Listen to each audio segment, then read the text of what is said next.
अस्सलाम वालेकुम वरहमतुल्लाहि वबरकातुहू। मेरा नाम अब्दुल अहद है और मैं एक काफ़ी अफ़सोसनाक वाक़या मैं आपके सामने बयान कर रहा हूँ इस वक़्त कि हम मुसलमान इतने कमज़ोर हो गए आजकल कि हमारे पे कोई भी आके अला फ़ला कमेंट करके या फ़ोन करके गाली दे देता या हमारी कुरान और हदीस को एक रेफ़रेंस में लेके जो है उल्टे-सीधे बातें करके तुम्हारा इस्लाम ऐसा है, तुम्हारा इस्लाम वैसा है, बिल्कुल उल्टे-सीधे बात करके चले जाता। तो लिहाजा आज का ये जो टॉपिक है, ये एक राजीव सिंह बोल के एक आदमी है फेसबुक पे, जो कि है एंटी इस्लामिक स्टेटमेंट्स और कमेंट्स करने में। तो ये जो केस है तकरीबन मैं समझता हूँ एक 6 से 7 दिन से चल रहा था ये। तो ये बंदा जो है दिल्ली का है, इसका इसका सोशल आइडेंटिटी अब तक कुछ नहीं मालूम। लिहाजा ट्रू कॉलर पे जब सर्च करें तो योगेश नाम आ रहा है इसका। योगेश इलेक्ट्रिशियन नाम आ रहा है इसका। और फ़ोन करके जो है इतनी वाहियात बात बोल रहा है नबी करीम सल्लल्लाहु अलैहि वसल्लम के बारे में कि भाई एक हदीस कोट कर रहा, हदीस में से कोट करके ये बोल रहा कि भाई वो एक रेफरेंस है कि एक वेल ऑफ बोध बोल के एक कुआं था जहाँ पे आप सहाबा और सल्लल्लाहु अलैहि वसल्लम जो है वो वहाँ पे रुके हुए थे और वहाँ पे वजू करने के लिए पानी नहीं था, तो लिहाजा वहाँ पे एक कुआं था बोध बोल के। वो कुएं का रेफरेंस क्या था बोले तो वहाँ पे वो कुएं में गंदगी, मरे हुए कुत्ते वगैरह ऐसा बहरहाल वहाँ पे गिरे हुए थे उसमें।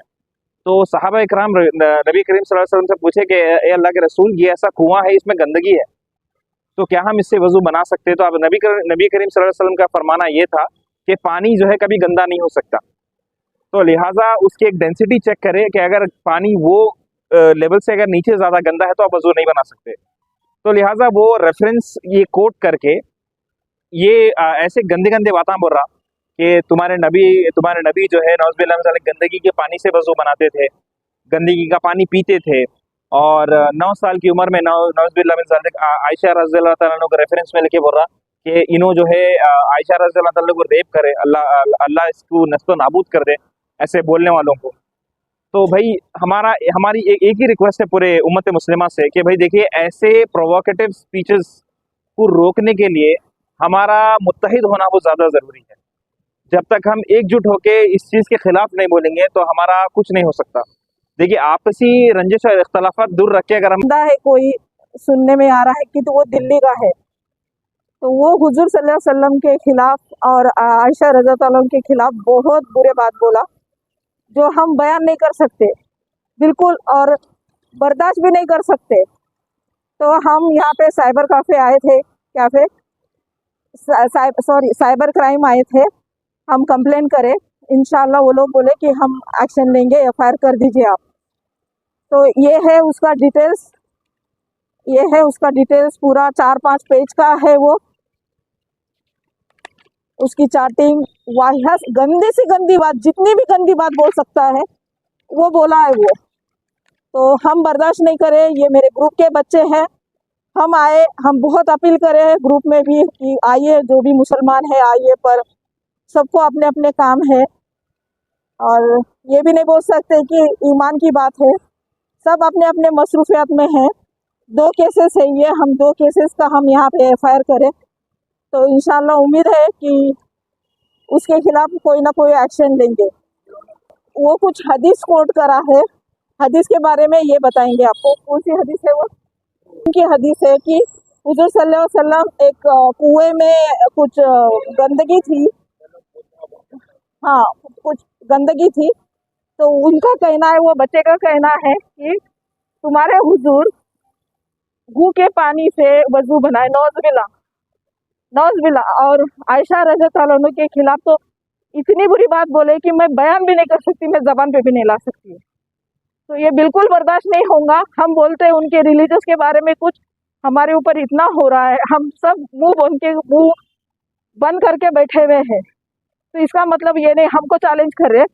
रिलीजियस के बारे में किसी को हक नहीं है किसी के रिलीजियस के बारे में बोलने का। व्हाट्सएप पे चैटिंग करा, वो ग्रुप के हमारे कोई बच्चे से चैटिंग करा।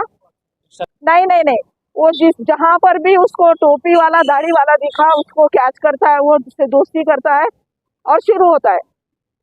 और मैं कॉल करी, वो बंदे का नंबर आया था मेरे पास, तो मैं कॉल करी तो मेरे को भी नंगे नंगे गालियाँ दिया उन्हें। तो हाँ, पूरे पूरे सबूत है हमारे पास इंशाल्लाह। अगर जरूरत पड़ी तो हम दिल्ली भी जाएंगे इंशाल्लाह। जी, जज़ाकल्लाह। और एक बात बोलना है, मैं ह्यूमन राइट्स से हूँ, human rights and social justice mission. मैं नेशनल वुमेन काउंसिल सेल की मेंबर हूँ। अभी उमूमन ये देखा गया है कि मुसलमानों पे बहुत अत्याचार हो रहे, इनकी मनमानी चल रही है, इनका गुंडाराज चल रहा है। ये जो करेंगे वही सही। अगर हम उनके खिलाफ कंप्लेन भी करने गए तो हमारे ऊपर उल्टी कंप्लेन होती है, हमारे बच्चियों को भगा रहे, हमारे बच्चियों के ऊपर गलत गलत हरकता करके उनको फंसा रहे, उनको भगा रहे। अगर हम उनके खिलाफ कंप्लेन करने गए तो हमको खामोश बिठाया जाता है कि नहीं, आप खामोश बैठो। तो ये कहाँ का इंसाफ है? कब तक खामोश बैठेंगे हम? हाँ, कब तक खामोश बैठेंगे? जवाब दो मेरे को, कब तक खामोश बैठेंगे? बहू बेटियों को, हमारी बहू बेटियां सेफ नहीं है, हम सेफ नहीं है। अब रिलीजियस के ऊपर आए, हुजूर सल्लल्लाहु अलैहि वसल्लम के खिलाफ बोले। ये रिलीजियस सबका है, हम ये 4-5 जनों का नहीं है, सबका है। तो अपने ईमान को जगाओ, आओ बाहर निकलो और इसका तगड़ा मुकाबला करो। मेरी एक ही रिक्वेस्ट है आप सबसे कि अपने ईमान को जगाओ। बस मेरा घर, मेरी जिंदगी ये नहीं है। इस्लाम क्या है वो देखो, इस्लाम क्या सिखाता है वो देखो। मैं बड़े लोगों से भी अपील कर रही हूँ, जो रिलीजियस लोग हैं, जो उलमाए हैं, उनको भी बोल रही हूँ कि आप भी उतरो, आप भी पूछो सवाल इस चीज के लिए। जज़ाकल्लाह।